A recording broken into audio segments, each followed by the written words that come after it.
यिता शतैर्विद्युताम्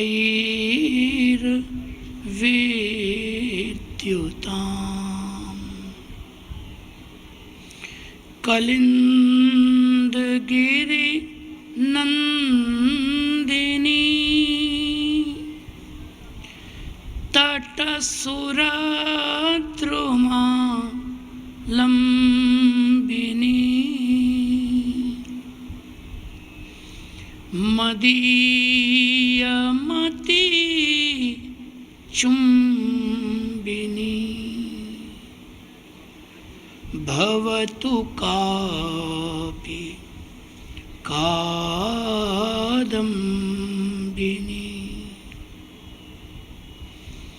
मेघैर्मेदुरमम्बरं वनभुवः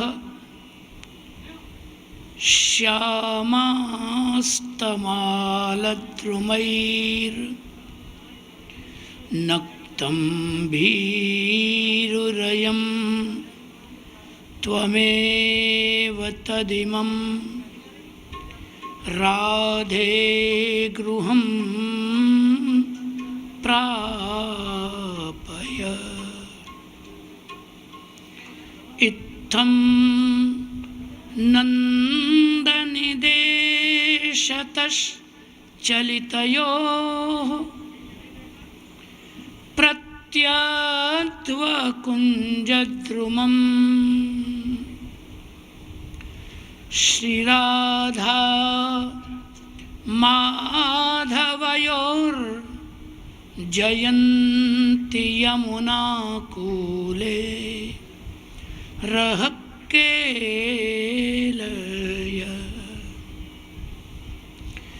चिन्तासन्तान हन्तारो यत्पादाम्बुज रेणव स्वीयानान्तान् निजाचार्यान्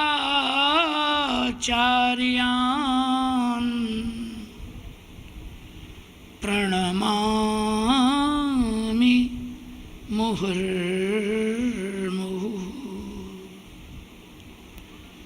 यदनुग्रहतो जन्तुः सर्वदुःखातिगो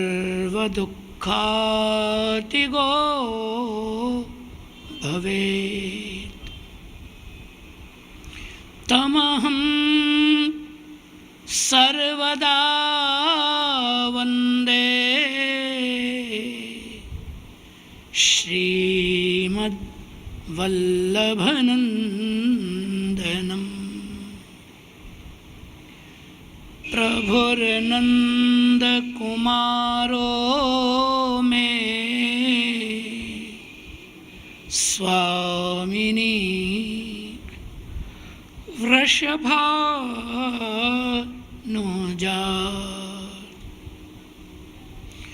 कृतार्थोऽहं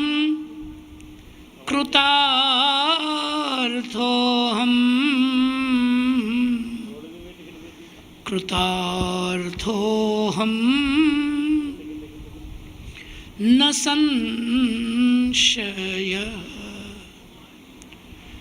नमामि हृदये शेषे लीलाक्षीराब्धि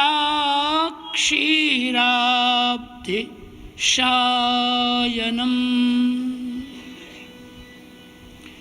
लक्ष्मी सहस्रलीलाभिः सेव्यमानं कलानिधिम्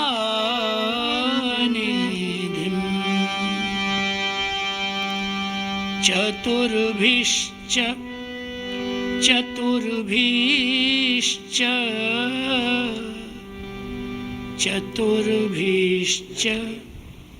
त्रिभिस्तथा षड्भिर्विराजते योऽसौ पञ्चधा हृदये मम। श्री गोवर्धननाथ की जय। श्याम सुंदर श्री यमुने महारानी की जय। श्री वृंदावन बिहारी लाल की जय। श्री द्वारिकाधीश की जय। श्री बाल कृष्ण लाल की जय।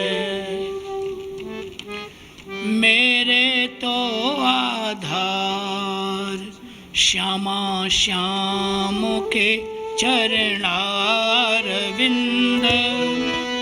मेरे तो आधार श्यामा श्याम के चरणारविंद। मेरे तो आधार श्यामा श्याम के चरणारविंद। मेरे तो आधार श्यामा श्याम के चरणारविंद। श्याम के चरणारविंद। श्यामा के चरणारविंद। श्याम के चरणारविंद। श्यामा के चरणारविंद। श्याम के चरणारविंद। श्यामा के चरणारविंद। श्याम के चरणारविंद। श्यामा के चरणारविंद। मेरे तो आधार श्री वल्लभ विठ्ठल के चरणारविंद। मेरे तो आधार श्री वल्लभ विठ्ठल के चरणारविंद। मेरे तो आधार श्री वल्लभ विठ्ठल के चरणारविंद। मेरे तो आधार वल्लभ विठ्ठल के चरणारविंद। श्री वल्लभ के चरणारविंद। श्री विठ्ठल के चरणारविंद। श्री वल्लभ के चरणारविंद। श्री विठ्ठल के चरणारविंद। श्री वल्लभ के चरणारविंद। श्री विठ्ठल के चरणारविंद। श्री वल्लभ के चरणारविंद। श्री विठ्ठल के चरणारविंद। मेरे तो आधार श्यामा श्याम के चरणारविंद। मेरे तो आधार श्यामा श्याम के चरणारविंद। मेरे तो आधार श्यामा श्याम के चरणारविंद। मेरे तो आधार श्यामा श्याम के चरणारविंद। आचार्य श्री महाप्रभु जी की जय। श्री गोसाई जी परम दयालु की जय। श्री मनहरलाल शास्त्री जी महाराज की जय।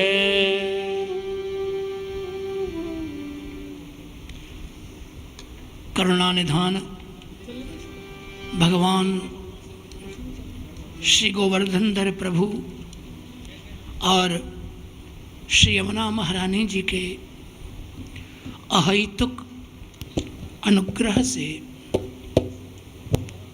श्री गिरिराज जी की निर्गुण और परम पावन तरहटी में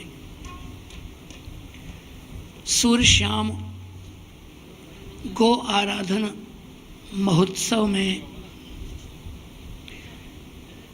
सर्वदेवमयी भगवती गौ माता के चरण रज की पवित्र छाया में श्री यमुना जी के गुणगान का सौभाग्य पूज्य श्री महाराजश्री के अहैतुक अनुग्रह से इस दास को प्राप्त हो रहा है। भगवान की बड़ी कृपा है, बड़ी करुणा है। श्री यमुना जी के गुणगान का सौभाग्य श्री महाप्रभु जी, श्री गोसाई जी और ब्रज भक्तों की कृपा के बिना संभव नहीं है। हम यह आनंद अनुभव कर रहे हैं, यह ब्रज भक्तों की कृपा का प्रत्यक्ष प्रमाण है। श्री यमुनाष्टक के प्रथम श्लोक में सत्संग के माध्यम से प्रवेश किया है। आइए पुनः श्री यमुनाष्टक का प्रथम श्लोक हम गान करें। नमामि यमुनामहं सकल सिद्धि हेतुं मुदा मुरारी पद पंकज स्फुरद मंद रेणुत्कटा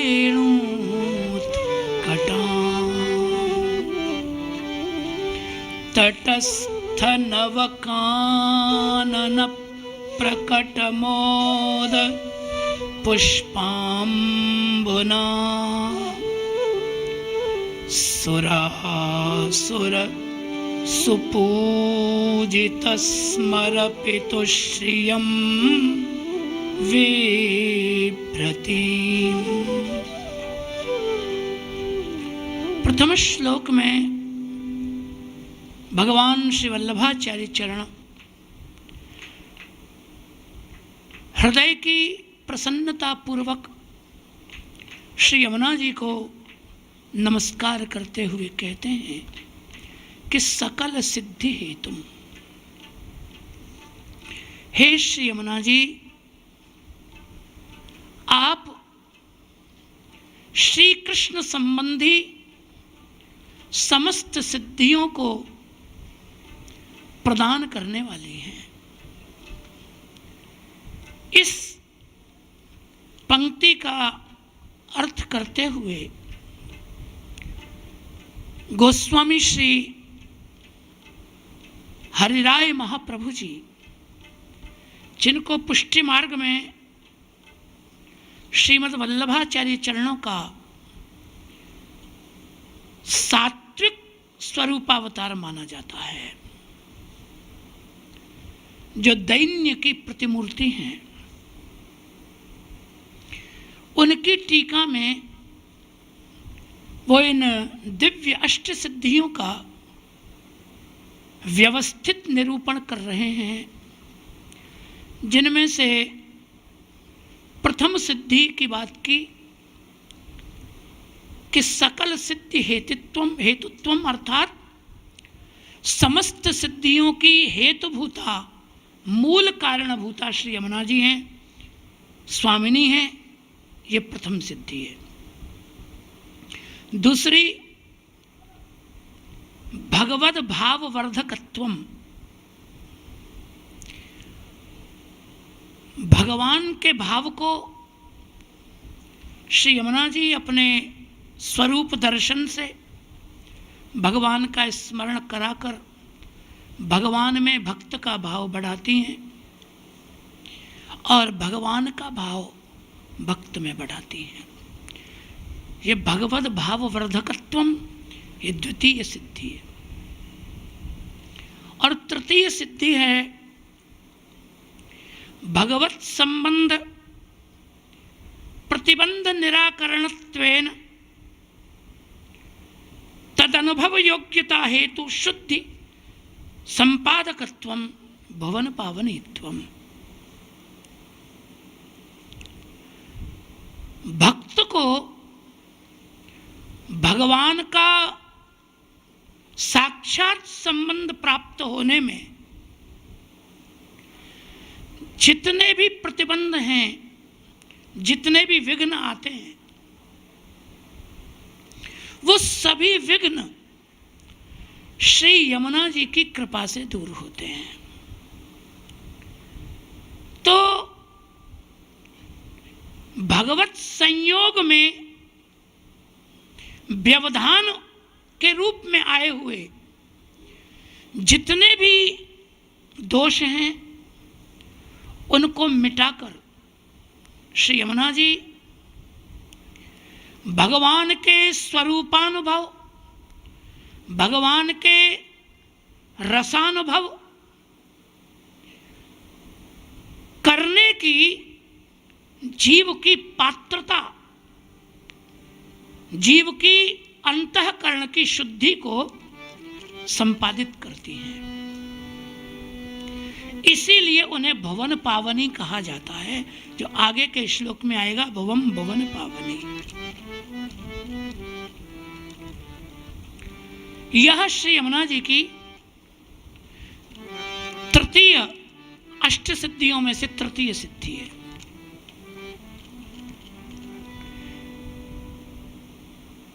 भगवान के साक्षात्कार होने में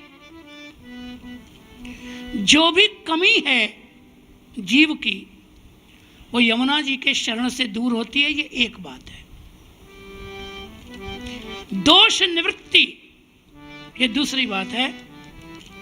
और भगवत रसानुभव योग्यता संपादन, ये दूसरी बात है।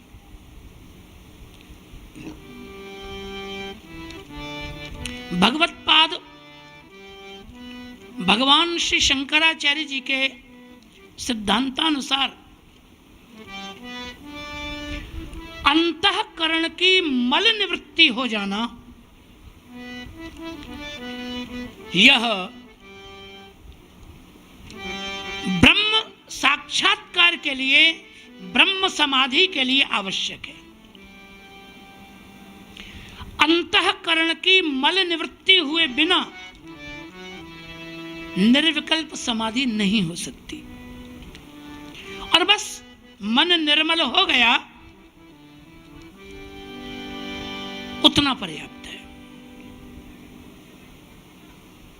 किसी भी प्रकार का दोष मन में नहीं रहना चाहिए,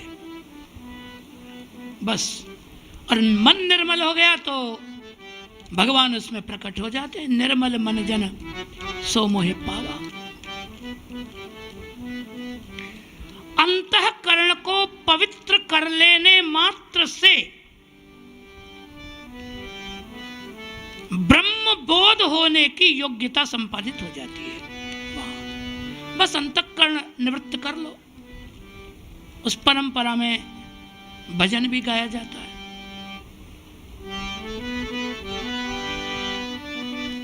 आदत बुरी सुधार लो, बस हो गया भजन।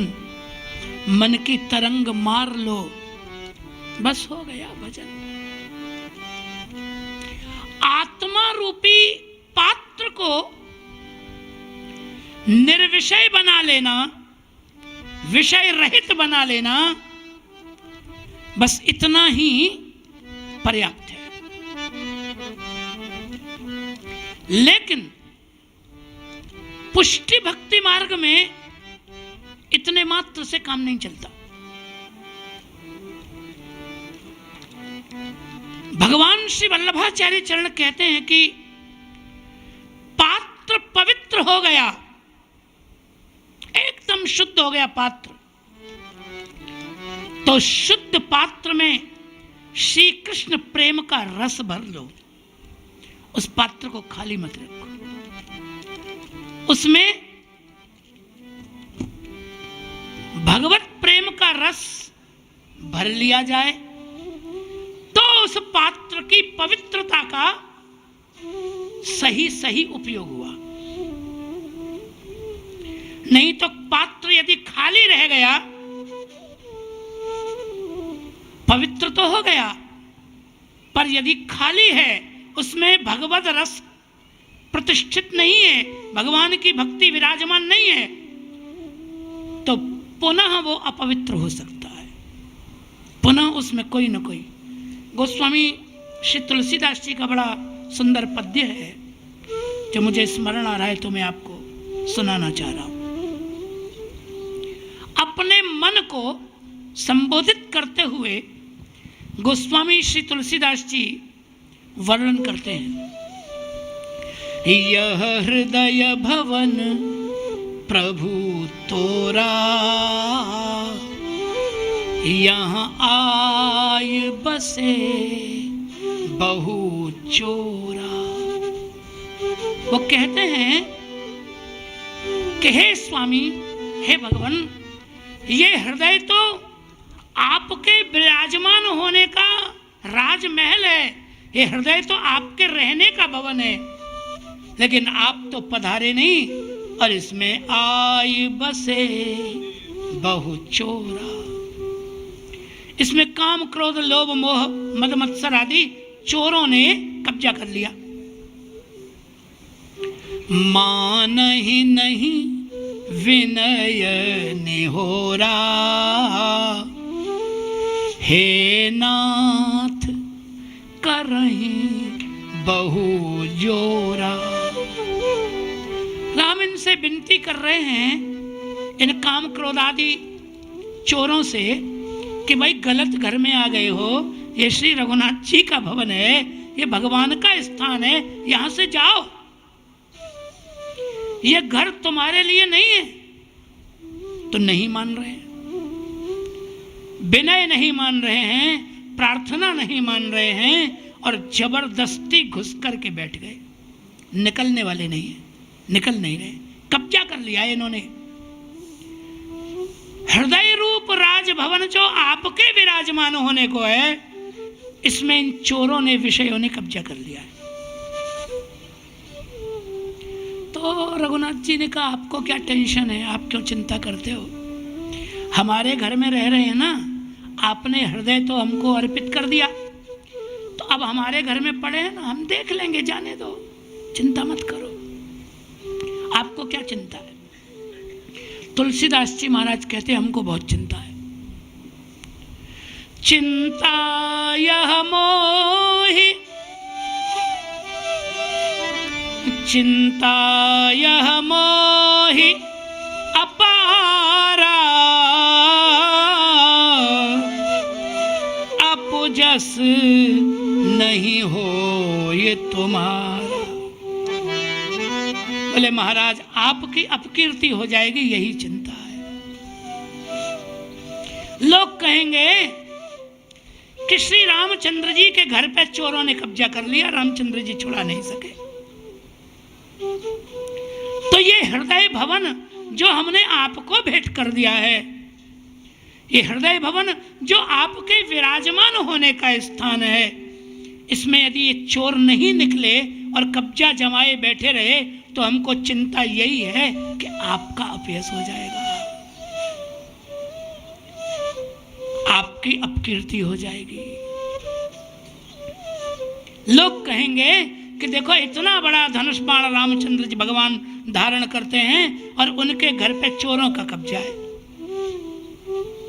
चोरों से घर खाली नहीं करा सके, तो कितनी बड़ी बेइज्जती की बात है ये, तो कितना अपयश होगा। बस यही चिंता है हमको, और हमको कोई चिंता नहीं। आपके घर में चोर घुस जाए, ये तो बड़ी लज्जा की बात है। यही बात कह रहे हैं। चिंता यह मोहि अपारा, अपजस नहीं हो ये तुम्हारा। कह तुलसीदास सुनो रामा, लूटहि तस्कर तव धामा। कहते हैं सुनिए श्री रघुनाथ जी, आपके घर को चोर लूट रहे हैं,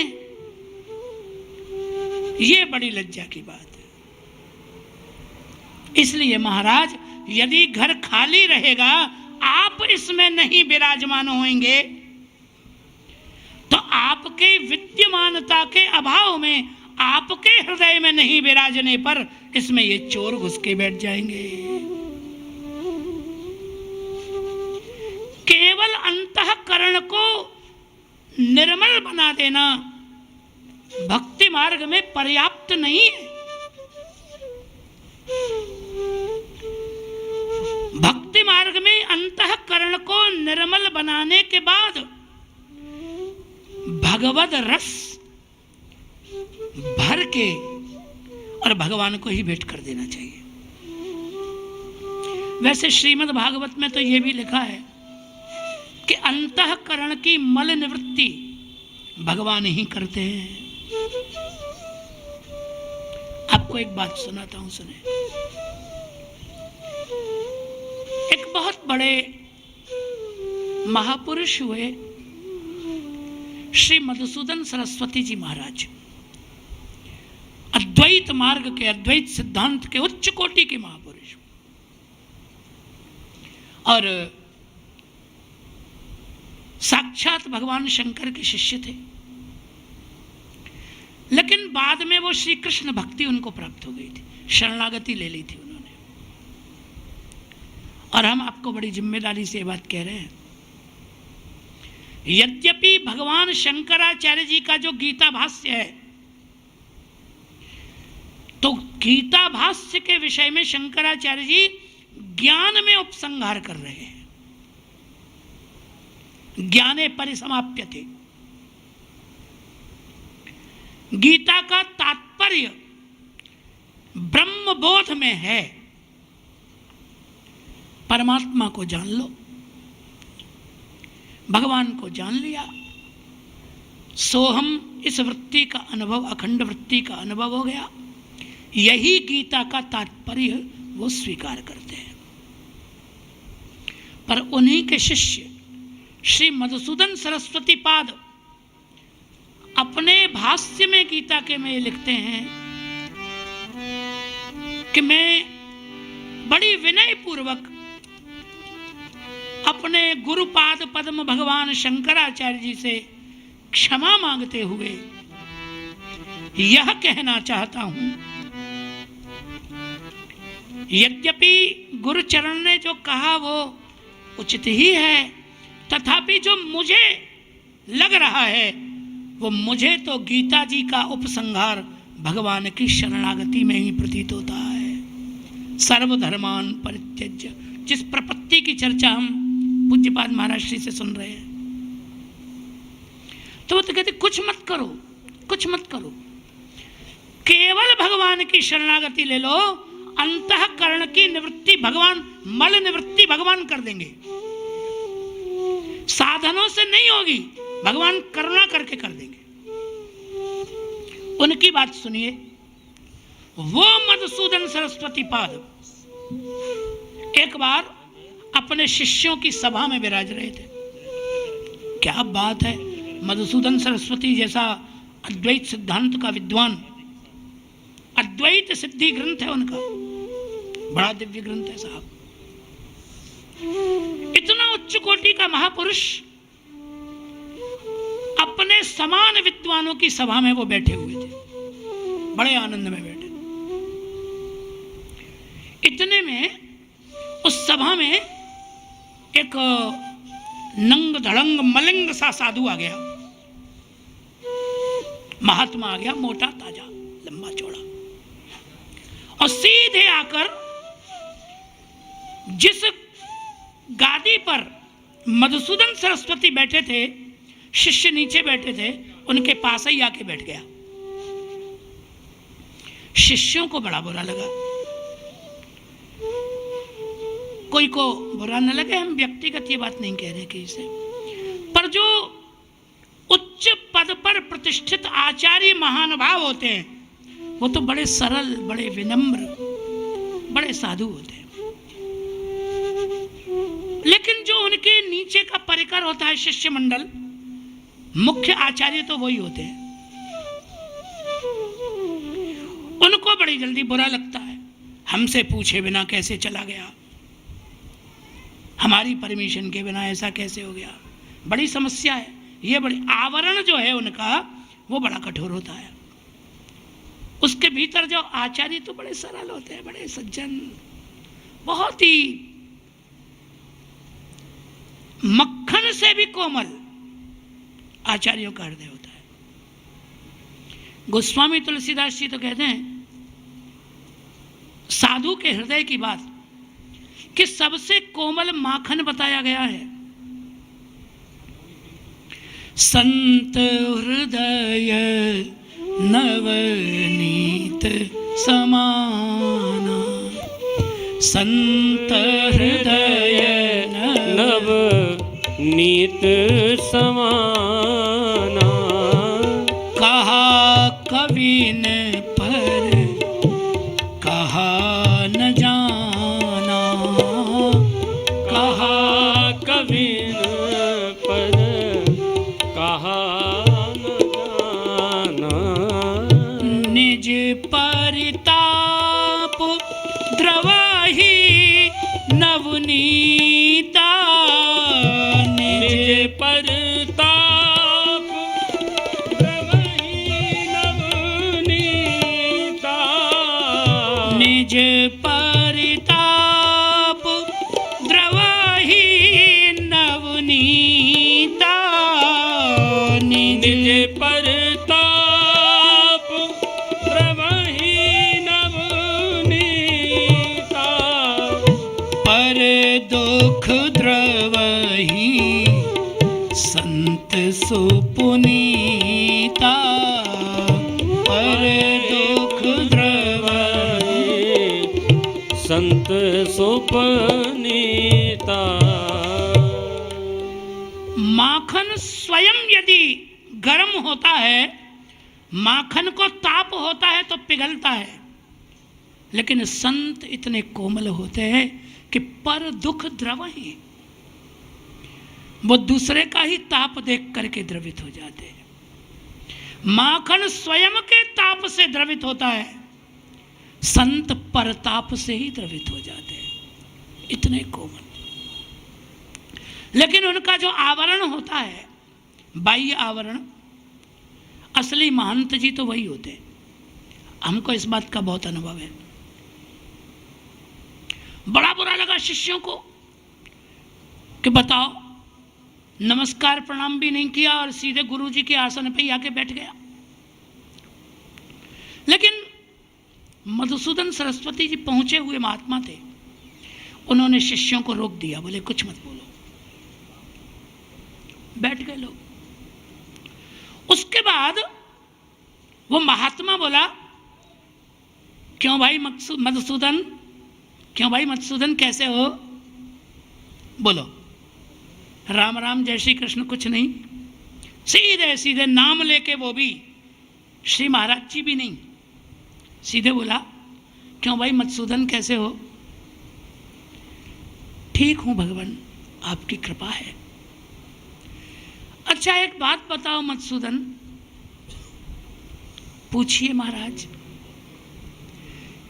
बात ये बताओ कि जब किसी सभा में शास्त्रार्थ के लिए जाते हो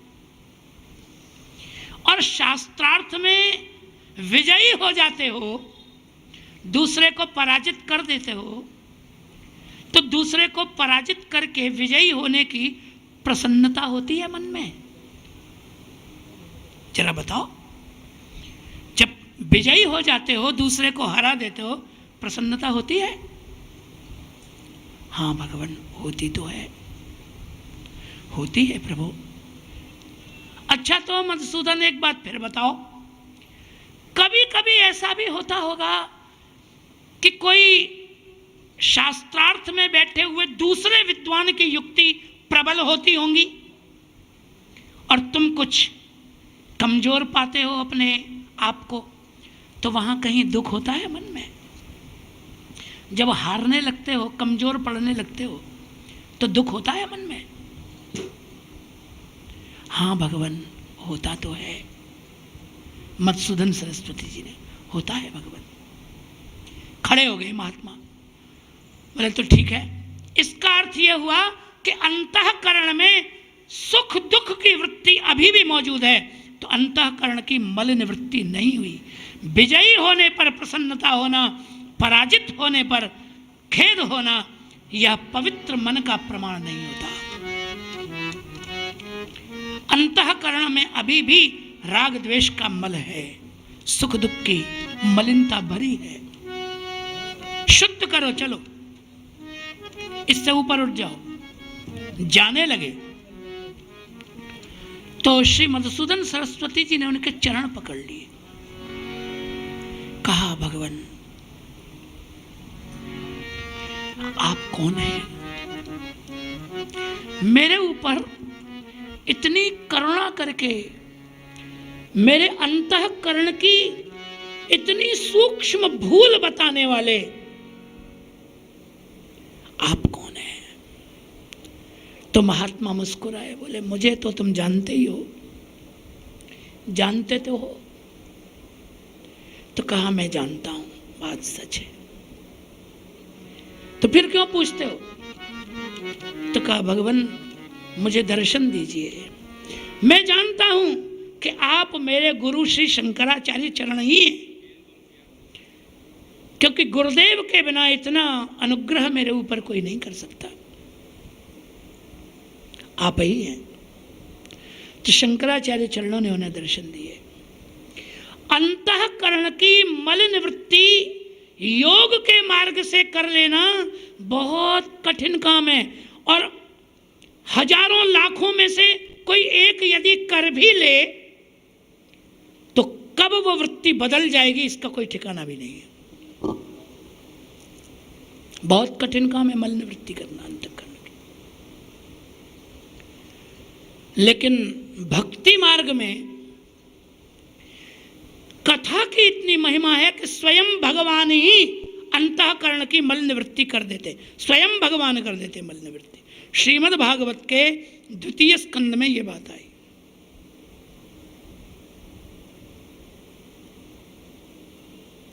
कौन सा श्लोक है, याद है? कहते हैं श्री सुखदेव जी कि जब कोई भगवान की कथा सुनता है तो कथा में और भगवान में कोई भेद नहीं है। कथा और भगवान एक ही है, बस साधुजन और विद्वत जनों के सामने बोलने का यही सुख होता है। अच्छी बात है। तो कान के छिद्र से, मार्ग से कथा के रूप में भगवान ही अंतःकरण में प्रवेश करते हैं, और अंतःकरण में प्रवेश करने के बाद वे क्या करते हैं? तो धुनोति, पूर्व पंक्ति तो आपने बोली दी है, प्रविष्टः कर्णरंध्रेण स्वानां भावसरोरो धुनोति शमलं कृष्णः सलिलस्य यथा शरद। धुनोति का कर्ता कौन है? कृष्ण धुनोति, कर्ता स्वयं कृष्ण है। कथा के रूप में कृष्ण ही हमारे अंतःकरण में आते हैं, और अंतःकरण के सारे मल को, सारे मैल को श्री कृष्ण अनुग्रह करके स्वयं धो डालते हैं। जैसे वर्षा ऋतु का मैलापन नदियों में से, जल में से शरद ऋतु धो देती है। वर्षा ऋतु में जो जल में मैल आ जाता है, मिट्टी आ जाती है खेतों से बह बह कर, तो नदियों का जल मटमैला हो जाता है। शरद ऋतु उस जल को निर्मल कर देती है। ऐसे भगवान अंतःकरण जो वासनाओं से मलिन है, उसको स्वयं भगवान अपने कृपा करुणा से स्वच्छ कर देते हैं। अच्छा, मन पवित्र हो गया, धो दिया मन भगवान ने, अंतःकरण की मल निवृत्ति हो गई। इसमें प्रमाण क्या है? तो आगे का श्लोक है, धौतात्मा पुरुषः कृष्ण पाद मूलम न मुंचति, मुक्त सर्व परिक्लेशः पांथ स्वशरणम यथा। धौतात्मा पुरुष, जिसके अंतःकरण का मल निवृत्त हो गया, अंतःकरण निर्मल हो गया, उसका प्रमाण क्या है? कि वो कृष्ण पाद मूलम न मुंचति। निर्मल अंतःकरण वाला मनुष्य श्री कृष्ण के चरण कमल नहीं छोड़ता। भगवान श्री वल्लभाचार्य चरण कहते हैं कि पवित्र वस्तु आपको पवित्र पदार्थ से ही जोड़ेगी। पवित्र पदार्थ आपको अपवित्र पदार्थ से जोड़ेगा और अपवित्र पदार्थ आपको अपवित्र पदार्थ से ही जोड़ेगा। चूंकि हमारा मन अपवित्र है, वासनाओं से मलिन है, अपवित्र है, इसलिए अपवित्र चर्चाओं में, अपवित्र संसार में जाने के लिए मन लगाना नहीं पड़ता, अपने आप ही प्रवृत्त हो जाता है। मन को संसार में लगाना नहीं है, संसारी को अपने आप ही लग जाता है, क्योंकि अपवित्र है, इसलिए अपवित्र पदार्थ से जुड़ जाता है, सहज ही जुड़ जाता है। लेकिन मन पवित्र होगा तो कृष्ण पाद मूलम न मुंचति, वो श्री कृष्ण के चरण नहीं छोड़ सकता। और प्रमाणभूत हम आपको एक वचन देते हैं, श्रीमद् भागवत में भ्रमर गीत में 10वें स्कंद के 47वें अध्याय में गोपी कहती है, भण्यताम अन्य वार्ता।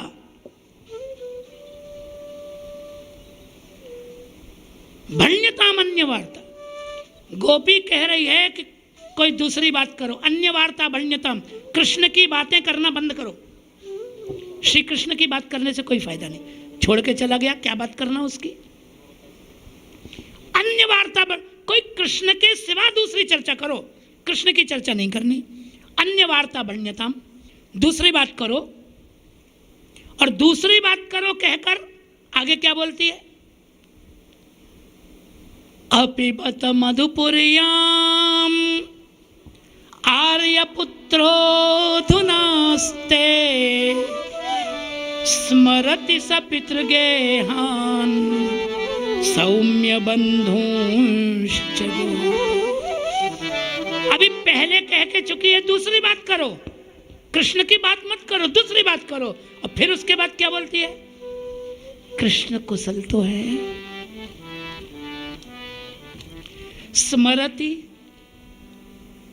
क्या कभी क्वचिदपि स कथानः किंकरीणाम गृह्णीते, क्या कभी अपनी दासियों को, हमको, क्या कभी वो याद करते हैं? क्या उन्हें हमारी कभी याद आती है? भुज मगुर सुगंधम मूर्धन्य ध्यास्यत कदानु।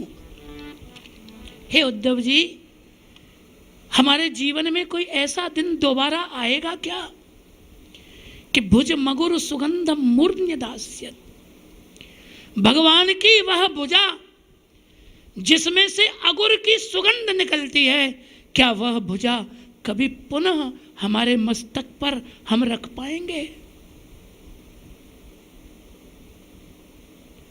अब ये स्थिति क्या है कि अन्य वार्ता भण्यतम, दूसरी बात करो पर दूसरी बात निकलती नहीं उसके मुंह से।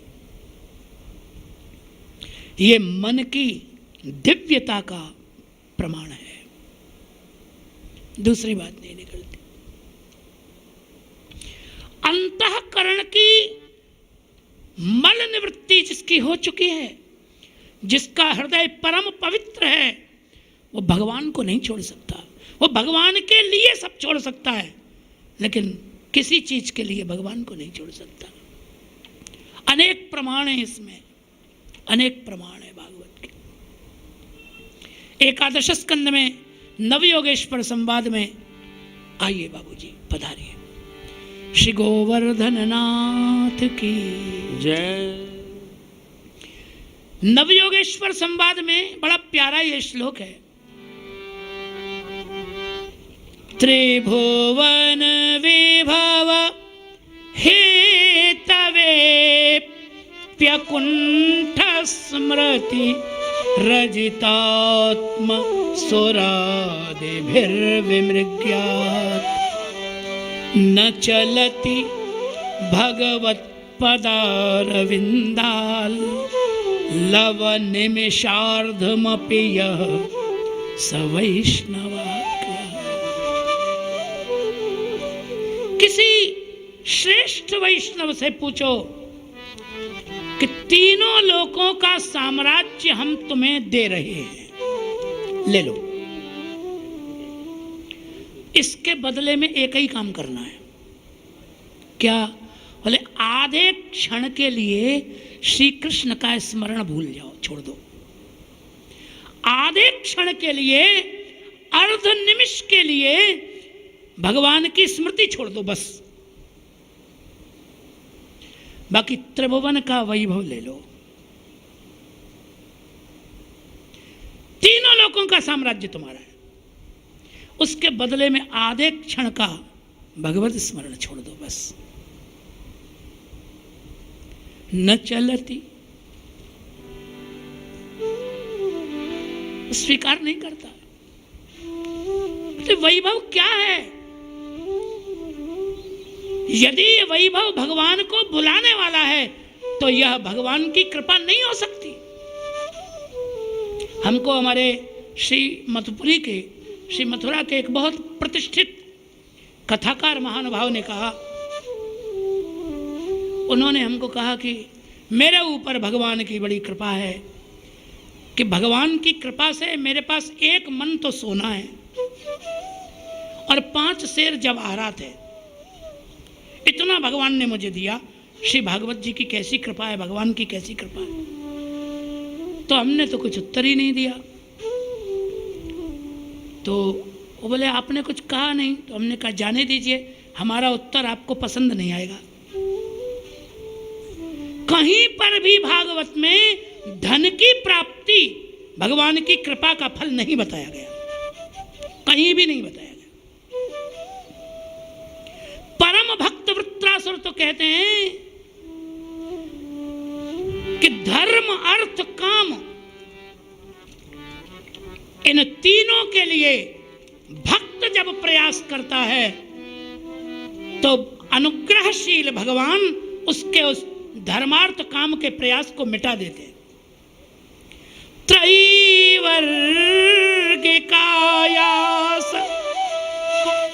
विघातमस्मत् पतिर्विधत्ते पुरुषस्य शक्र ततोऽनुमेयो भगवत् प्रसादो यो दुर्लभो किंचन गोचरोऽन्यै। हे शक्र, हे इंद्र, वृत्रासुर कहते हैं, अस्मत्पति ही पुरुषस्य त्रैवर्गिका यास विघातम विधत्ते।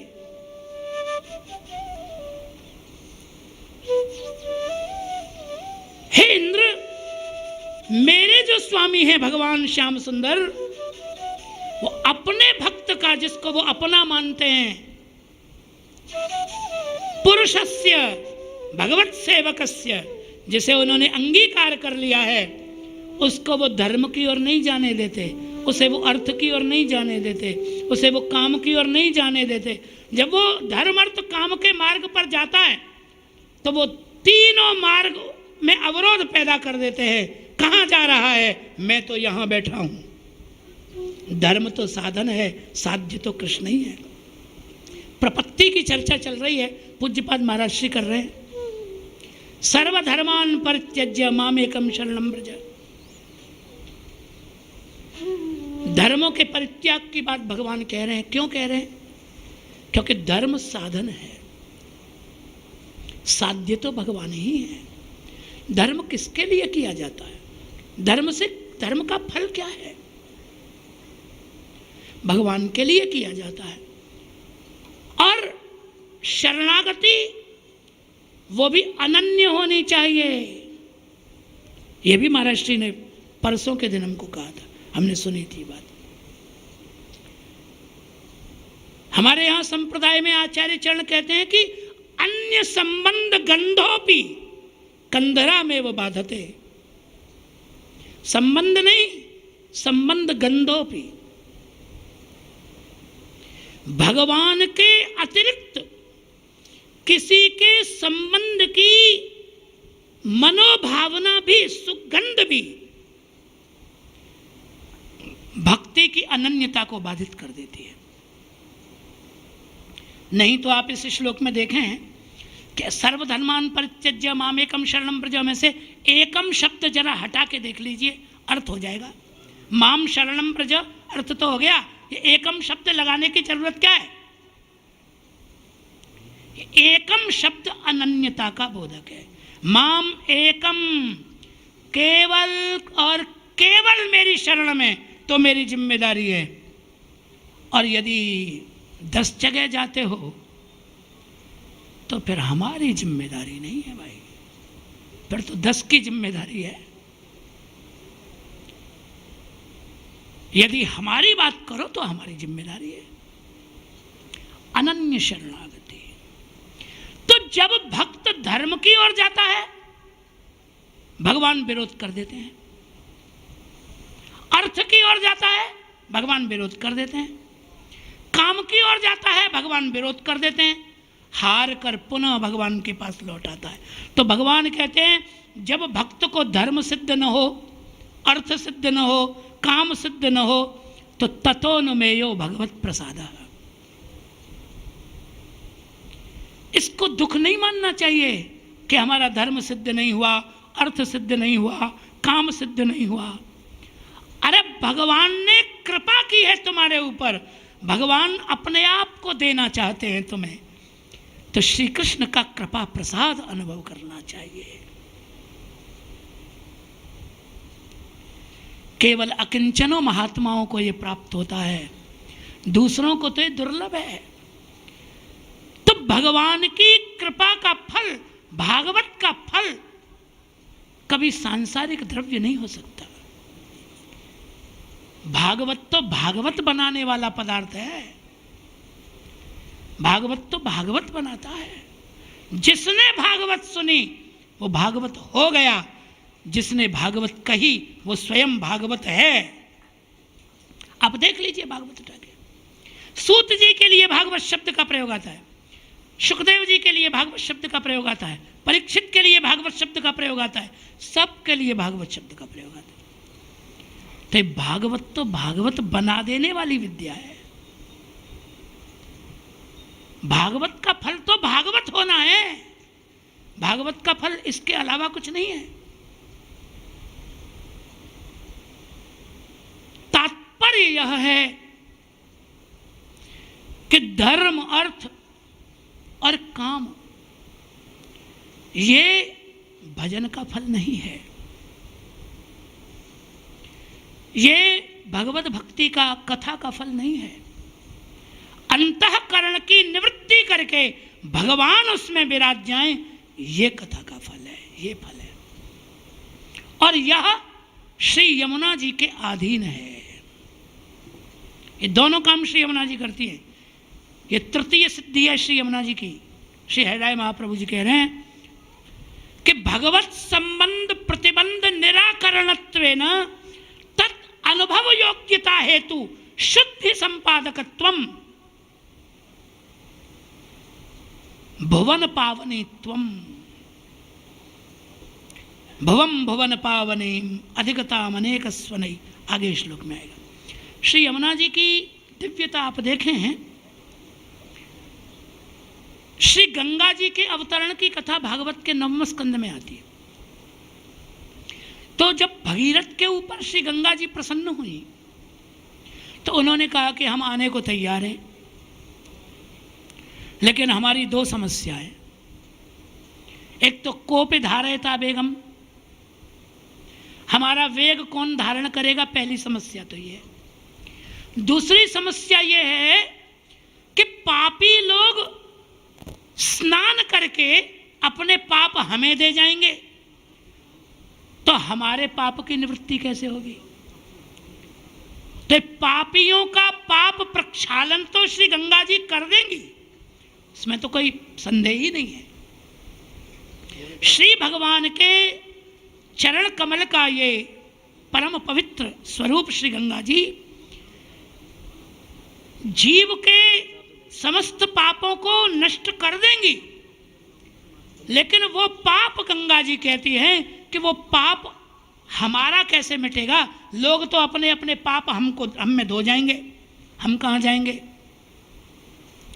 तो भगीरथ जी ने उपाय बताया कि भगवान के भक्तों के अंग संग से आपके पाप दूर हो जाएंगे, क्योंकि ते श्वास्ते यज्ञविद्दरी, उनके अंतःकरण में पाप नाश करने वाले भगवान विराजमान है। ये बात हम आपको इसलिए कह रहे हैं कि पाप से गंगा जी कहीं न कहीं भयभीत हैं कि हम पाप का क्या करेंगे, इसीलिए वो निवारण की बात कर रही हैं कि हमारी पाप निवृत्ति कैसे होगी। श्री यमुना जी को ये कोई भय नहीं है, कोई संदेह नहीं। उनको पाप छू ही नहीं सकता, स्पर्श करते ही पाप जल जाते हैं, इसलिए वो भुवन पावनी हैं। उन्हें पाप के प्रक्षालन के पश्चात कोई भय नहीं है। पाप प्रक्षालन जीव करे तो भी वो श्री यमुना जी में रहते नहीं है, उसी क्षण जल जाते, नष्ट हो जाते। तो ये भगवत अनुभव योग्यता हेतु शुद्धि की संपादना, शुद्धि संपादन जीव में, ये श्री यमुना जी की तृतीय सिद्धि है। चौथी सिद्धि श्री यमुना जी की भगवत समान धर्मवत्वात् अनायासेन तत्संबंध प्रतिपादकत्वम, ये चौथी सिद्धि है। भगवत समान धर्मवत्वात्, पहली बात, श्री यमुना जी भगवान के समान ही धर्मशीला हैं। जैसे सर्गुणैश्वर्य संपन्न भगवान हैं, ऐसे सर्गुणैश्वर्य संपन्ना श्री यमुना जी भी हैं, जो आगे के श्लोक में अनंत गुण भूषिते शिव विरंच देव, इसमें आप देखें तो 7 विशेषण यमुना जी के हैं, 6 धर्म और 7वीं धर्मी स्वरूप श्री यमुना जी है। इसकी चर्चा क्रम में आएगा श्लोक, तब हम करेंगे। भगवान के समान धर्म वाली श्री यमुना जी हैं, और मुझे तो कहीं कहीं लगता है कि करुणा धर्म तो उनमें भगवान से कहीं अधिक है, कहीं अधिक है। बताओ,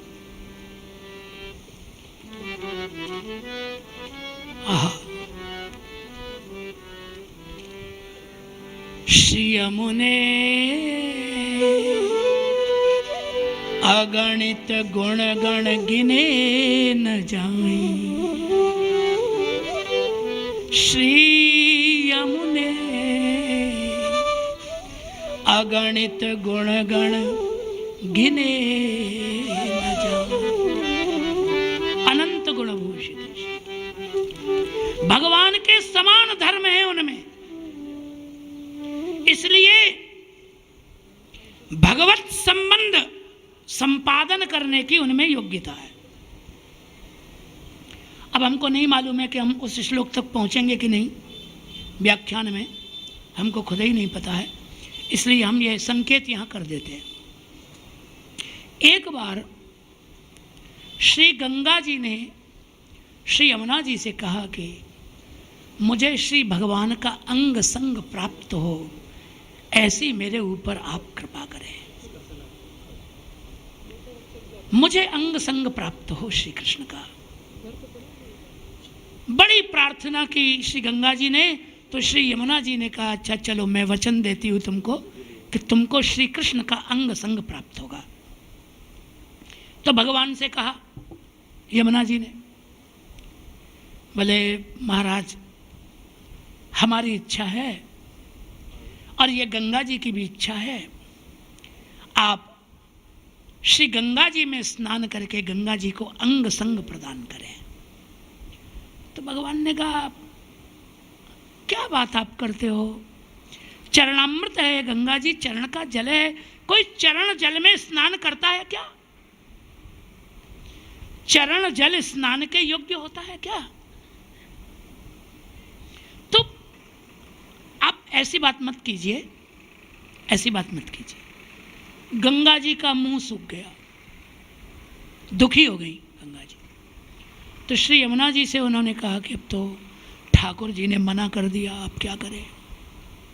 श्री यमुना जी ने कहा तुम चिंता मत करो, श्री कृष्ण को अनुकूल कैसे करना है ये मुझे आता है। श्री कृष्ण तो भोले हैं, मेरा प्रियतम तो बड़ा प्यारा है, बड़ा भोला है, उसको कैसे समझाना है ये मैं जानती हूँ। अच्छा तुम एक काम करो, तुम मुझसे मिल जाओ। संगम जो हुआ ना प्रयाग में, तो श्री यमुना जी ने गंगा जी से कहा एक काम करो, तुम मेरी धारा में मिल जाओ।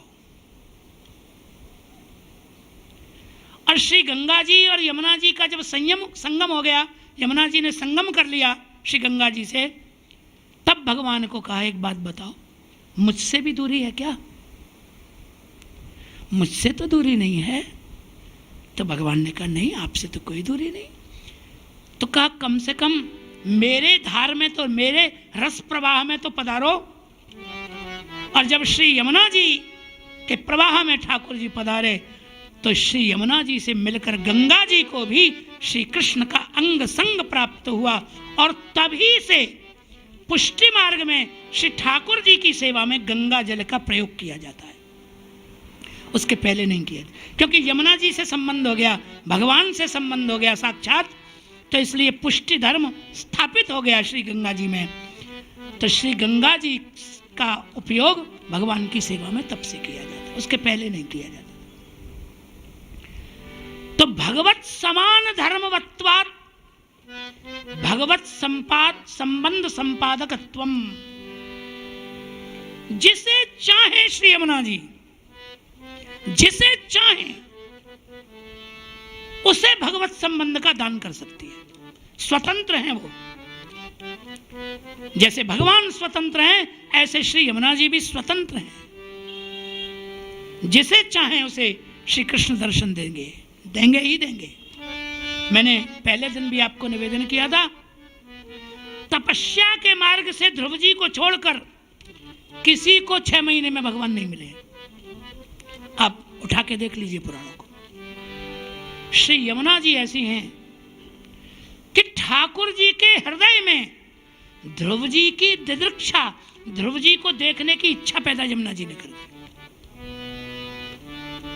मधोर वनम भृत्य दिदृक्षया गता, श्री यमुना जी ने ध्रुव जी का पक्ष लिया कि मैं इसका पक्ष ले रही हूं, ये मेरा बेटा है, ये मेरी गोद में बैठा है, मेरा पुत्र है, इसलिए आप पधारो, इस पे कृपा करो। तो जब श्री यमुना जी ने पक्ष लिया, तब भगवान के मन में इच्छा पैदा हुई कि ये बालक कैसा है जिसका पक्ष यमुना जी कर, कम से कम मैं भी देख लूं इस बच्चे को। तो दिदृक्षयागतः, भृत्य दिदृक्षा भगवान में पैदा हुई। तो ये चौथी सिद्धि श्री यमुना जी की है कि वो भगवान के समान धर्म वाली हैं, इसलिए वो भगवत संबंध की संपादिका है, संपादन करती है। मैं पुनः आपसे बात कहता हूं, संपूर्ण व्रज लीला की अधिष्ठात्री देवी ही श्री यमुना जी है। संपूर्ण व्रज लीला की सिद्धि उनकी ही कृपा से होती। ब्रज में उनकी कृपा के बिना प्रवेश करने वाले को भगवत रस की कोई अनुभूति ही नहीं होती। हमारे यहां ब्रज यात्रा में तो नियम है कि जब ब्रज यात्रा करने का संकल्प होता है तो पहली शरणागति श्री यमुना तट पर जाकर ली जाती है। संकल्प नियम श्री यमुना जी के ही तट पर लिया जाता है।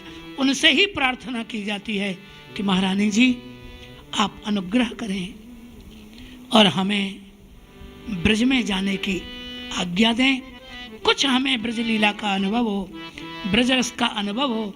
तो श्री यमुना जी की कृपा करुणा से ही अनुभव होता है, दूसरा कोई रास्ता नहीं।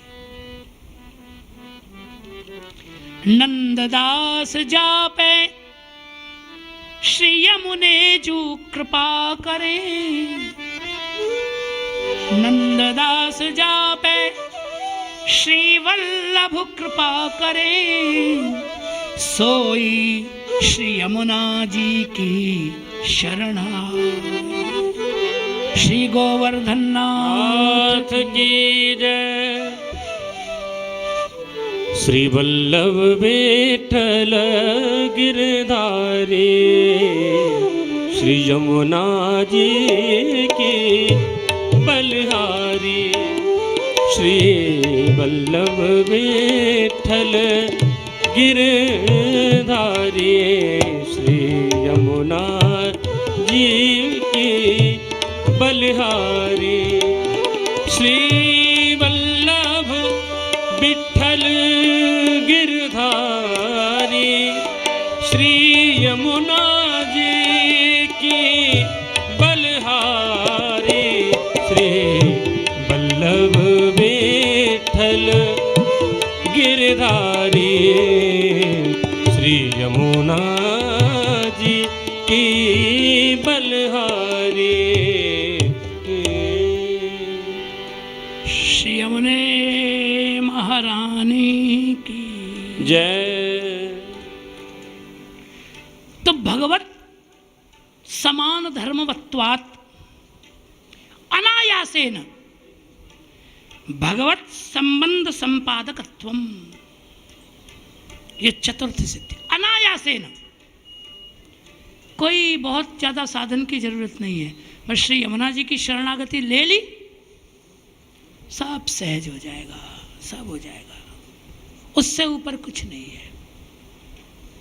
सहज में ही उसको भगवत संबंध हो जाता है।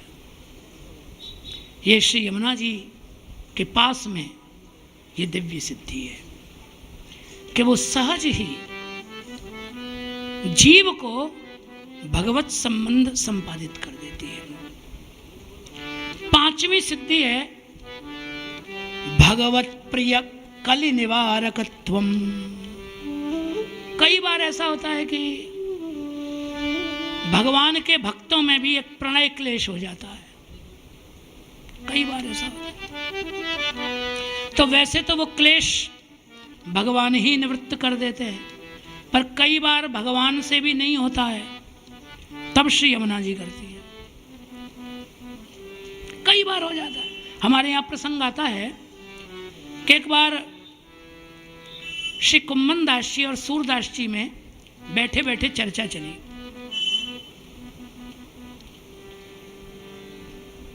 कदाचित कृष्णदास अधिकारी में, सूरदास कुम्मन दास जी में नहीं, कृष्णदास अधिकारी जी में और सूरदास जी में बैठे बैठे चर्चा चली। तो सूरदास जी ने कहा कि कृष्णदास जी, आप जितने भी पद रचते हो, जितने भी कीर्तन करते हो, उसमें हमारे कीर्तनों के भाव की छाया आती है। स्वतंत्र भाव का आपका कोई कीर्तन नहीं है।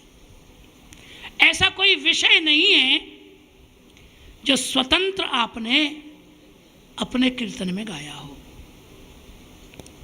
जिन भावों के कीर्तन हम गा चुके हैं उन्हीं भावों के आप भी गाते हो। तो ये बात उनको लग गई कृष्णदास जी को। तो उन्होंने कहा कि हम आपको दिखाएंगे। कहा दिखाना। अब जो भाव का कीर्तन कृष्णदास जी लिखें, सूरदास जी उसी भाव का कीर्तन पहले से दिखा दें। देखो हमने लिख रखा है पहले ही। कृष्णदास जी को मन में बड़ी चिंता हो गई। बोले ये तो बड़ी बेइज्जती हो गई हमारी। भगवान की सेवा के हम अधिकारी, कृष्णदास तो अधिकारी है, और बोले हम तो कुछ दिखाई नहीं पाए, नाक नीची कर दी हमारी सूरदास जी ने। तो बड़े परेशान थे, दुखी थे। सेवा के किसी कार्य से गए, श्री ठाकुर जी श्रीनाथ जी स्वयं पधारे और नई चुकी गाय का वर्णन एक कीर्तन में लिख करके और उस पे कृष्णदास जी की छाप रख के चले गए। नई चुकी वो गाय होती है जो प्रथम ब्याही हो। जिस गाय का प्रथम बालक हुआ हो, बछड़ा बछिया पहली बार हुआ, उसको नई चुकी कहते हैं। और वो बड़ी तीव्र हो जाती है उस समय, शिशु को जन्म देकर किसी को भी शिशु के और अपने निकट नहीं आने देती। उसे भय लगता है कि कहीं मेरे शिशु को या मुझे कोई कुछ करे ना।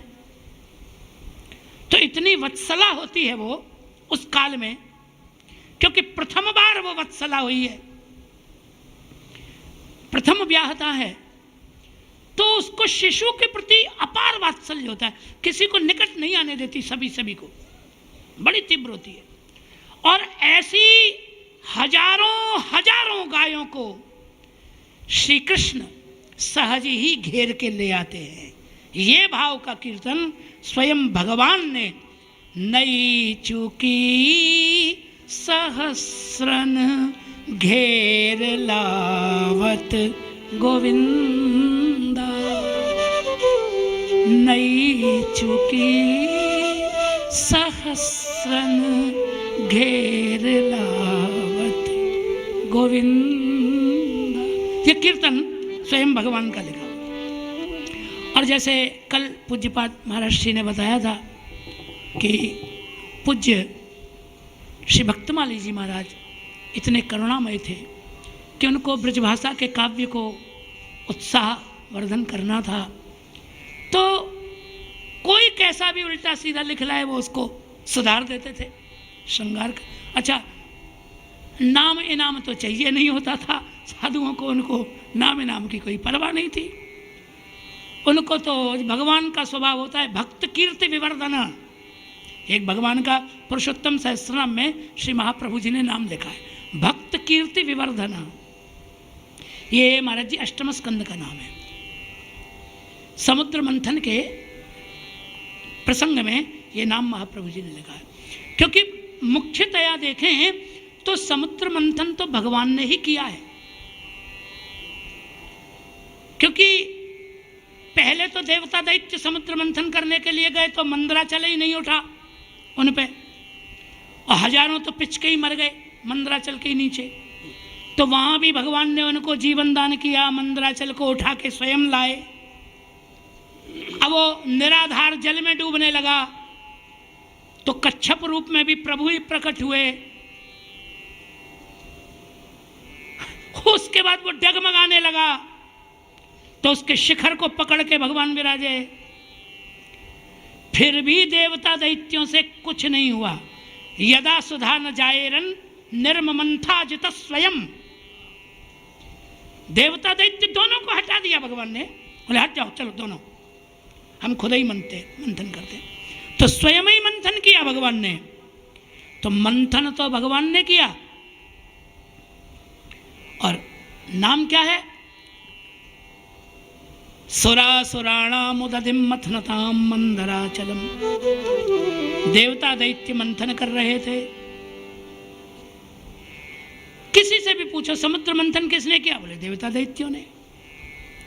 जबकि पर्वत के नीचे भगवान है, पर्वत के ऊपर भगवान है, वासुकी नाग में निद्रा के रूप से भगवान है, देवता दैत्यों में बल रूप से भगवान है, तो मंथन किसने किया? तो ये सब समाधान, सब चीज हृदयंगत करके श्री महाप्रभु जी अनुसंधान करके लिखते हैं, भक्त कीर्ति विवर्धना। कार्य भले भगवान करें, लेकिन कीर्ति भक्तों की बढ़े। बलि भी भगवान के भक्त हैं और इंद्र भी भक्त हैं, तो भक्तों की कीर्ति बढ़े। तो ऐसे ही आपने बताया कि महाराज जी का ऐसा था कि वो स्वयं ही किसी भक्त के नाम से पद्य रच देते थे और उसी के नाम की छाप रख देते थे, और फिर उससे सुनते थे और प्रशंसा करके ताली बजाते, क्या बात है, क्या बात है। तो ये स्वभाव है, परमार्थ के कारण साधुन धरा शरीर, तो ये तो होता ही है, स्वभाव है। तो भगवान का भी ये स्वभाव है कि अपने भक्तों का क्लेश भगवान ही निवर्तन करते हैं, प्रायः करके कई बार। तो भगवान स्वयं लिख गए, नई चुकी सहस्रण गए, और कृष्णदास जी के नाम की छाप रख दी उसमें। अब कृष्णदास जी आए, कीर्तन तो नया है, तो समझ तो गए कि भगवान ने लिखा है, उन्होंने तो लिखा, समझ तो गए। लेकिन उन्होंने सोचा कि सूरदास जी को थोड़ा ही पता है कि किसने लिखा है, तो तुरंत उसको लेके सूरदास जी के पास पहुंच गए।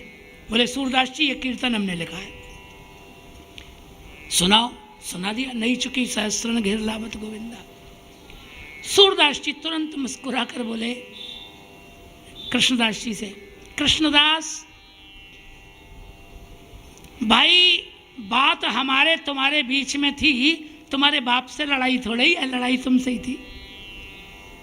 ये तो तुम्हारे बाप का लिखा है, तुम्हारा नहीं है। दृष्टि है संतों की, पहचान जाते हैं। कई बार प्रणय क्लेश होता है भक्तों में, प्रणय क्लेश होता है, प्रिया प्रियतम में ही प्रणय क्लेश होता है।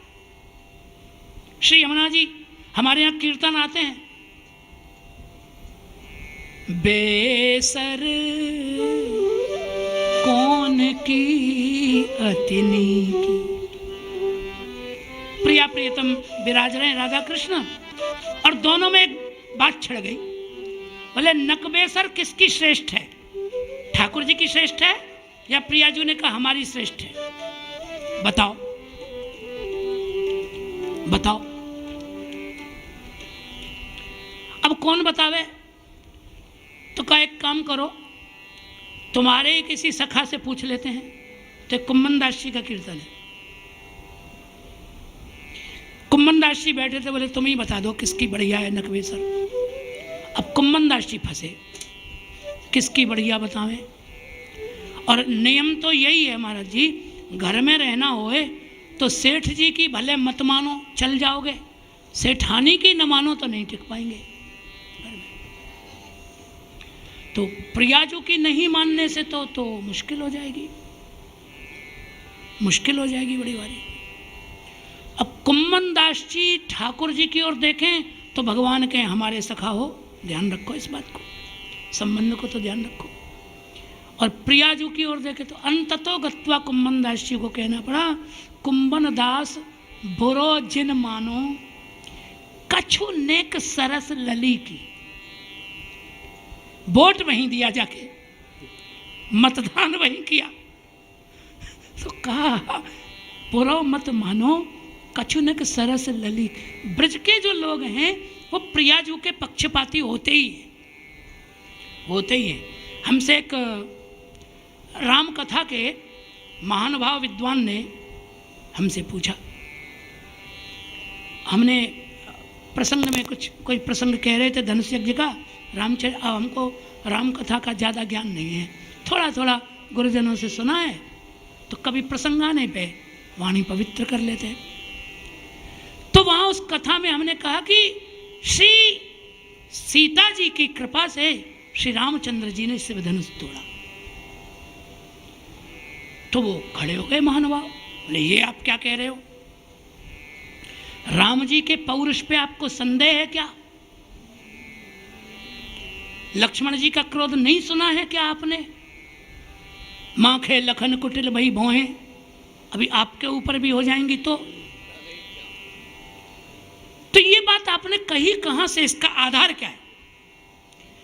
भगवान रामचंद्र को आप असमर्थ समझते हैं क्या? उन्हें सीता जी की कृपा की क्या जरूरत है? इसका कोई प्रमाण है क्या? तुमने कहा देखो हमको ज्यादा प्रमाण नहीं पता है, पर जब रामचंद्र जी उठे तो हमको ये चौपाई का बोध है कि सीता जी ने ये प्रार्थना की शिव धनुष से, शिव पार्वती से,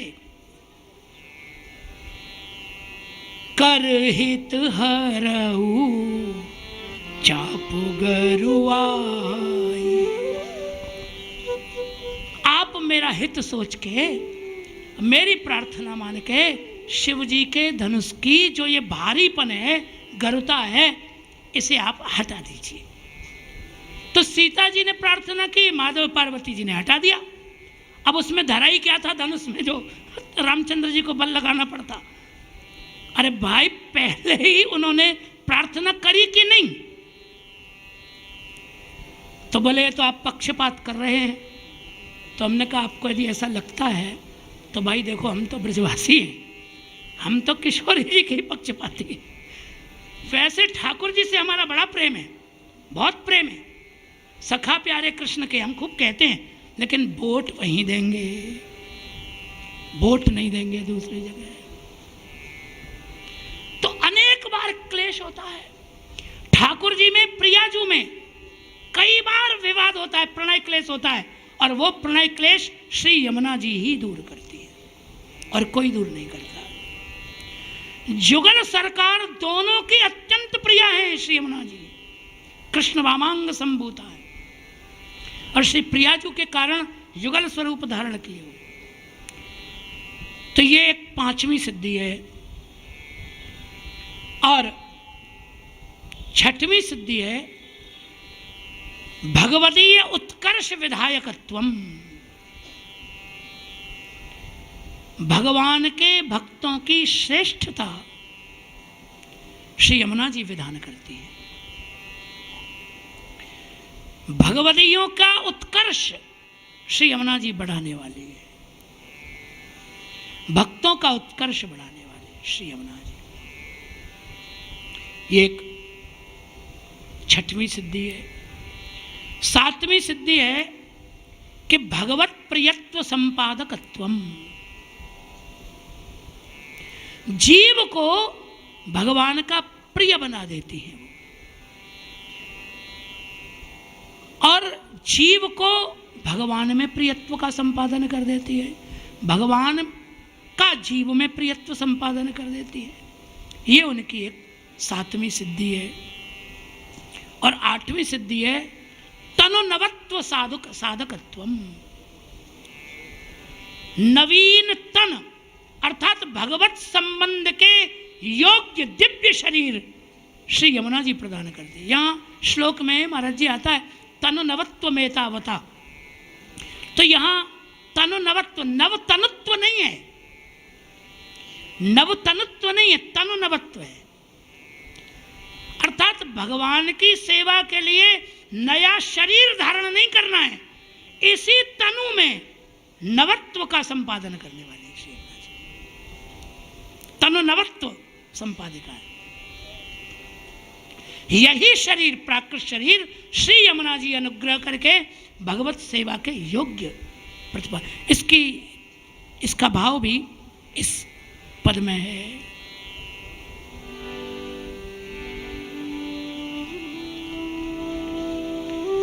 श्री कुम्भन दास जी का पद है।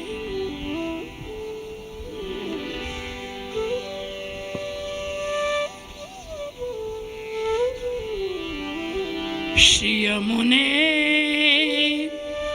अगणित गुण गिने न जाई। श्री यमुने तट रेणुते होत है नवीन तनु।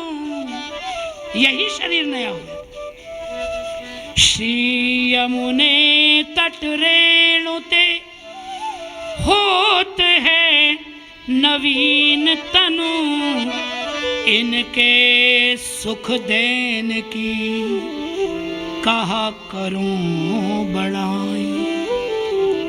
श्री यमुने अगणित गुण गने न जाई। भक्त मांगत जोई सोई देत तेही छिन। भक्त मांगत जोई सोई देत तेही छिन।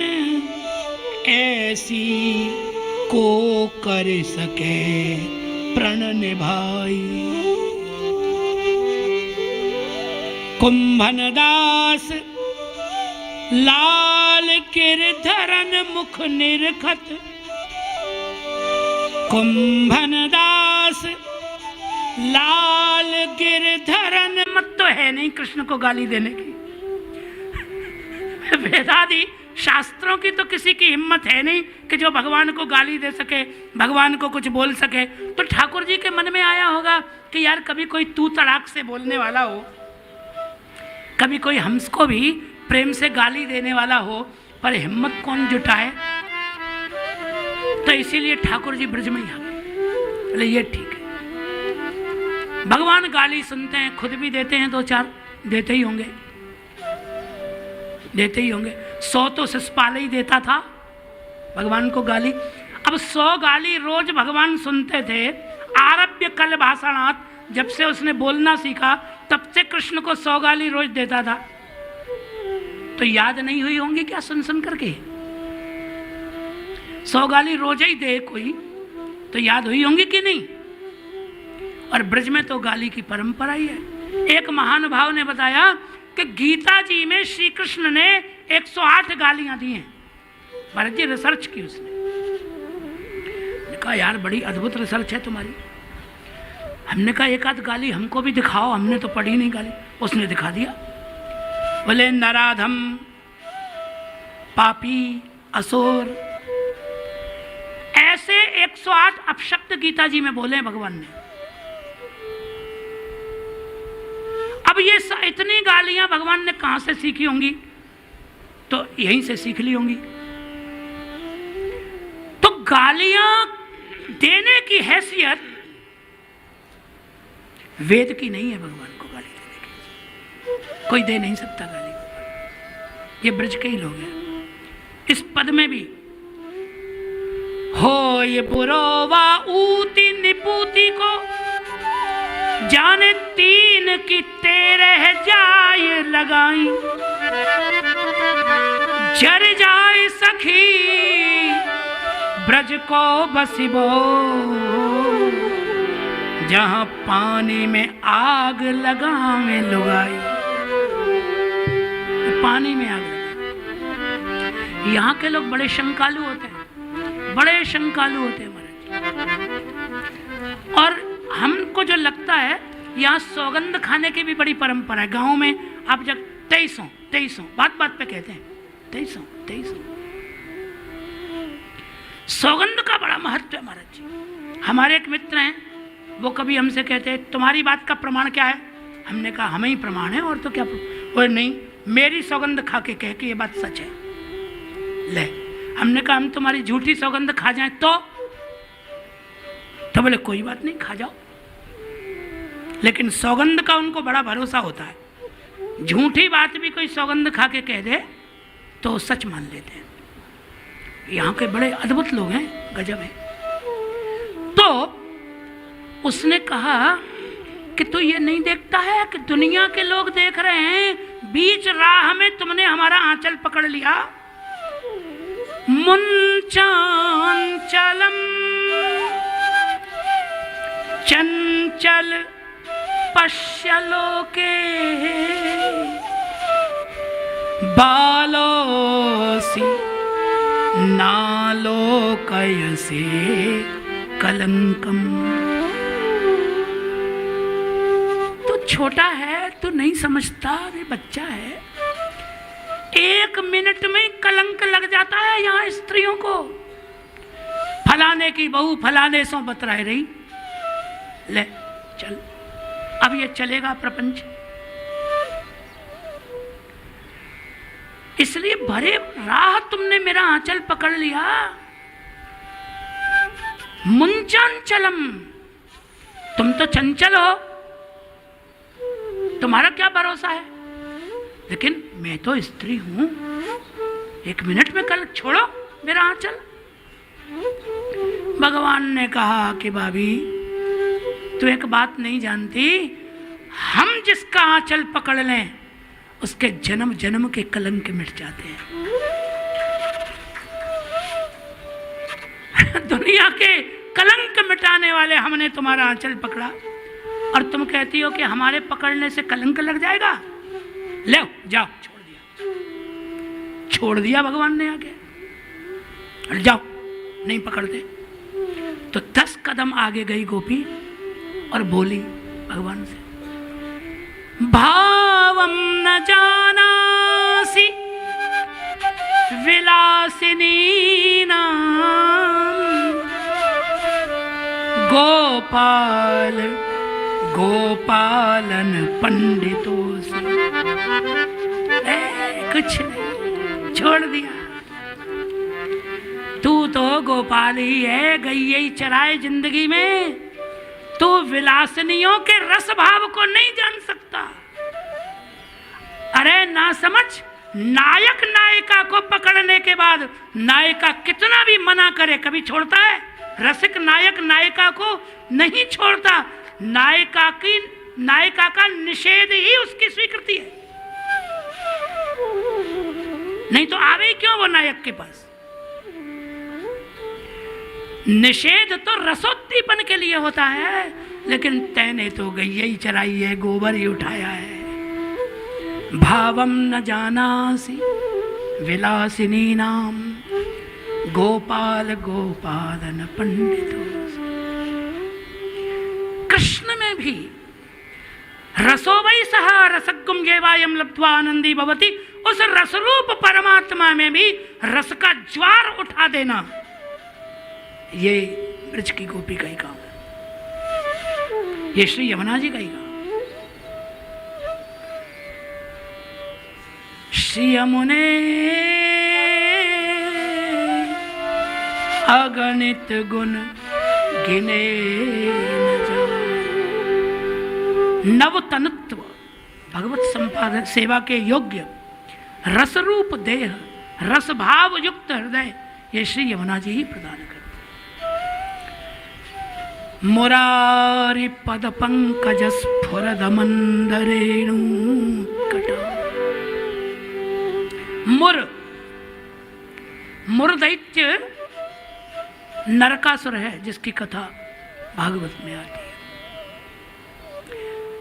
श्री गोसाई जी कहते हैं जल दोषात्मक मुरह।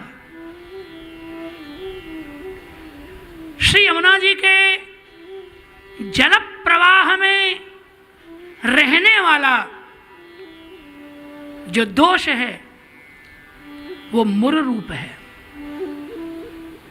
और भगवान मुरारी हैं। श्री यमुना जी की विशेष महिमा क्या है? भगवान के चरण कमल की रज जल विहार करने के कारण, भगवान के चरण कमल की रज अकेले भगवान की नहीं, सपरिकर गोपियों के साथ जो प्रभु का जल विहार है, उन सब की चरण रज श्री यमुना जी को प्राप्त है, यमुना जी में स्थापित है। और वह चरण रज जल की अपेक्षा कहीं उत्कट है, कहीं अधिक है, अधिक मात्रा में है। तो श्री यमुना जी का दर्शन करके, उनका आचमन करके, स्नानादि करके भगवान की चरण रज प्राप्त होती है, ब्रज भक्तों की चरण रज प्राप्त होती है, और श्री यमुना जी का अंग संग तो होता ही। हमारे पुष्टि मार्ग में महाराज जी क्या पता नहीं, भगवान जाने, जो लोग सुन रहे हैं वो सुने, और मैं अपनी जिम्मेदारी से बात कह रहा हूँ। लोगों के भीतर ये बात आ गई है कि श्री यमुना जी में स्नान नहीं करना। क्यों? हो ना ना ना ना ना ना, हमारा ये पापमय शरीर यमुना जी को कैसे अर्पित करें, ऐसे लोग कहते हैं कि ये शरीर तो प्राकृत है और इस पापी शरीर को श्री यमुना जी से स्पर्श कैसे कराएं। तो मैं उनको पूछता हूं कि श्री यमुना जी के स्पर्श के बिना पाप मिटेंगे कैसे? ये तो वही बात हुई कि पहले तैरना सीख लें फिर जल में जाएंगे, जल में पीछे उतरेंगे, तैरना सीख लें पहले। कुछ लोग ऐसे कहते कंठी नहीं पहननी तुलसी की, पापी शरीर, अभी तो हमारे भीतर पाप भरा हुआ है, वासनाएं भरी हुई हैं, कैसे तुलसी जी धारण करें? तो वासना मिटेगी कैसे? अब उनको कौन समझावे? तुलसी दल के बिना तो ठाकुर जी भोग आरोगते ही नहीं है। यह जीव भगवत भोग्य बनेगा ही तब जब यह तुलसी धारण करेगा, उसके बिना तो भगवत भोग्य होगा ही नहीं वो। तो तुलसी धारण इसलिए नहीं करते हैं क्योंकि शरीर दोष युक्त है, तो कभी पवित्र नहीं होगा शरीर, हमेशा दोष युक्त ही होगा। अरे तुलसी जी धारण करो, दोष मुक्त हो जाएगा, करो तो नहीं करेंगे। और दृष्टांत क्या देते हैं हमारे परंपरा के कुछ वैष्णव पुष्ट मार्गीय, किसी को बुरा लगे तो मुझे क्षमा कर दीजिएगा, पर मैं निवेदन कर रहा हूं। गोविंद स्वामी, उनके भीतर यह भाव था कि यह अप्रयोजक शरीर श्री यमुना जी जो रसरूप हैं, इस शरीर से कैसे उनका स्पर्श करूं, कैसे स्नान करूं, पैर कैसे रखूं। तो उनकी स्थिति उच्च कोटि की वैसी थी, उनको श्री यमुना जी का वही रस स्वरूप दर्शन देता था, इसलिए ऐसा होता था उनके साथ, इसलिए वो ऐसा करते। और इसका प्रमाण है महाराज जी, उनको श्री यमुना जी में जबरदस्ती लेके जाने लगे श्री गोसाई जी के बालक। क्या गोविंद स्वामी को जबरदस्ती यमुना जी स्नान करा ही देना है, तो उनको उठा के लेके जाने लगे।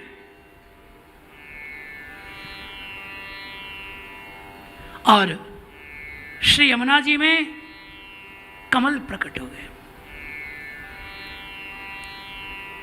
उन्होंने कहा कि आप इस अपराध का आप कोई फल है, मुझे नहीं है, आप जबरदस्ती करोगे तो। गोविंद स्वामी उच्च कोटि के, वो भगवान के सखा है, अंतरंग नित्य सखा है, तुम उनकी समानता के। अब गोविंद स्वामी तो ये बात कह रहे हैं, पर सूरदास जी क्या कह रहे हैं? श्री यमुना जी नित प्रत नहाऊं, मज्जन करो विमल जल पावन, संकट ताप नसाऊं। सूरदास जी कह रहे हैं। तो ये तो भाव जगत की बात है, कोई गोविंद स्वामी नहीं हो सकता। महाराज जी एक जगह में गुजरात में गया, तो वहां ठाकुर जी के एक वैष्णव के घर में राजभोग के दर्शन किए, तो एक कटोरी में कच्चे चावल ठाकुर जी को भोग धर दिए थे। गुजराती था, तुम्हारे ही था हो, सौराष्ट्र वाला। तो मैंने उसको पूछा, ठाकुर जी को कच्चे चावल राजभोग में?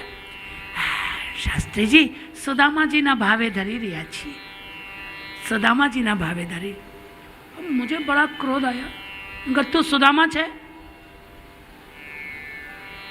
तू इतना धनवान आदमी, तू सुदामा कहां से हो जाएगा? बिना बात सुदामा जी को बदनाम करता है। अरे सुदामा के पास तो वो चिवड़े भी नहीं थे बेचारे के पास, तो उसकी तो ब्राह्मणी भी लाई थी, वो भी मांग करके। और तेरे पास कितना धन है, कितनी। सुदामा झोपड़ी में रहे, पहले तो झोपड़ी में रहे, पहले तो इस फ्लैट से बाहर निकल जा। क्या मूर्खता है, गतानुगतिको लोको। ये क्या मूर्खता की बात है? जो महान, कल को आप कहोगे कि शिवरी ने जूठे बेर खिलाए थे इसलिए हम जूठे कर करके ठाकुर जी को भोग धर दे। तुम शिवरी हो? ये क्या मूर्खता है? इस प्रकार का जो कल्पित प्रकार स्वीकार कर रहे हैं, मन कल्पित, वो दोषपूर्ण है, कभी नहीं करना चाहिए। भगवत अपराध है, बहुत बड़ा अपराध है, नहीं करना चाहिए। भाव की बात है, भाव की बात है। उनके समान भाव सभी का नहीं हो सकता, वो वही थे। ये बात तो उत्कट रेणु श्री यमुना जी में है, अर्थात श्री यमुना जी के स्पर्श से, उनमें स्नान करने से श्री यमुना जी के संग का, स्पर्श का सुख, भगवान के चरण कमल की रज, ब्रज भक्तों के चरण कमल की रज सब प्राप्त होती है जीव को, और उस सबसे जीव कृतार्थ होता है। क्योंकि सबसे अधिक, जल से अधिक रज श्री यमुना जी में, रज उत्कट है। और श्री यमुना जी के तट के निकट विद्यमान जो नव निकुंज हैं, उन नव निकुंजों में खिले हुए विविध विविध पुष्पों की सुगंधी सुरभित श्री यमुना जी के जल को कर रही है। उससे जल सुगंधित है। श्री यमुना जी के तट पर खिले हुए पुष्प आदि नव निकुंजों के श्री यमुना जल को सुवासित कर रहे हैं। और श्री यमुना जी सुरासुर सुपूजित हैं। यहाँ महाराज जी सुरासुर तो सामान्य अर्थ है ही है। सुर मायने देवता, असुर मायने राक्षस। तो सुरासुर सुपूजित हैं श्री यमुना जी, ये तो अर्थ है ही। पर श्री गोसाई जी बड़ा चमत्कृत अर्थ करते हैं। वो कहते हैं सुर का तात्पर्य प्रेमवती गोपीजन और असुर का तात्पर्य मानवती गोपीजन। मान भाववती जो हैं, जिनमें कठोर भाव है भगवान के प्रति, जल्दी मान कर जाती है। मान भाववती गोपी वो असुर शब्द से समझ लेनी चाहिए, और कोमल भाववती जो ब्रजांगनाएं हैं वो सुर शब्द से समझ लेनी चाहिए। सुरासुर सुपूजित स्मर पितु स्मरो कामः तस्य पिता स्मर पिता तस्य स्मर पितु। काम के पिता जो श्री कृष्ण हैं, उनकी शोभा, उनका स्वरूप धारण करने वाली श्री यमुना जी हैं, यह अर्थ है। जैसा भगवान का स्वरूप है मधुर, वैसा ही श्री यमुना जी का स्वरूप। लेकिन स्मरो नाम स्मरणम, ये भी एक अर्थ है। स्मरण को ही स्मर कहा गया। महाराज जी श्री सुबोधिनी जी में जगत गुरु भगवान श्री वल्लभाचार्य चरण चिंतन और स्मरण का भेद स्पष्ट करते हुए कहते हैं कि सब प्रयत्न चित्त व्यापारः नाम चिंतनम, प्रयत्न रहित चित्त व्यापारः स्मरणम। जहां मन लगाना पड़े, जिसे सोचने में मन का प्रयत्न हो, वो चिंतन है। चिंतन मनोयत्न पूर्वक किया जाता है। तो मन प्रयत्न जहां हो वो चिंतन है, और जो सहज हो वो स्मरण है। तो स्मरः नाम स्मरणम, स्मरस्य पितुः, स्मरण का, भाव का जनक भगवान है। भावपूर्वक जो स्मरण है, उसके जनक भिन्न भिन्न भाव भगवान से ही प्रकट होते हैं। इसलिए स्मरपितु, भाव जनक जो श्री कृष्ण हैं, उनकी शोभा को श्री यमुना जी धारण किए हुए हैं। आज का इतना ही है। एक श्लोक हुआ, हम अटक रहे थे, पर एक श्लोक भगवान की कृपा से पूर्ण हुआ। हम पूज्यपाद महाराज श्री से आग्रह करते हैं, आप पधारें और रसाप्लावन हम सबको करें। तब तक 2 मिनट भगवान नाम। श्री यमुने स्वामिनी दया करो, यमुने स्वामिनी दया करो, यमुने स्वामिनी कृपा करो, यमुने